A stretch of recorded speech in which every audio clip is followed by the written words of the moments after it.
maiwasan ang mga mataas na baha sa Navotas at Malabon ngayong tag-ulan. Nakatulong si Joseph Mott. Pinipilit ng mga bakaw, sisira ng gate.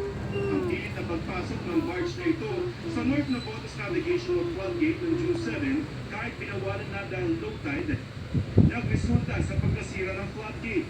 Bali ang ilang pyesa ng lifting arms nito at nakitaan ng mga sira sa iba pang bahagi nito.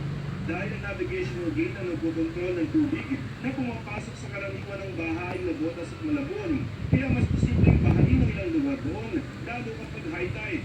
Major component po siya ng Kamanava Flood Control Project. Kahit nandyan po yung dike tsaka mga pumping station, kung sira po yung nav gate, talagang papasok po yung tubig. Hamon sa pagpupuli ng navigational gate, ang panahon ng tag-ulan na nagbabantaan ng pagbaha sa Navotas at Malabon. Sa 2 ng Agosto, sisimulan ang dredging ng buraw na nahipon sa ilalim bago pa ang mismong pagpupuli ng navigational gate. Oras naman ng mga baguang pinsala, sisingilin ito sa kumpanya ng barkong sumila dito.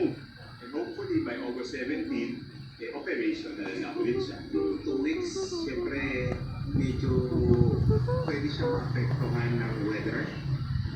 Kung may papasok na bagyo, we're keeping our fingers crossed na during the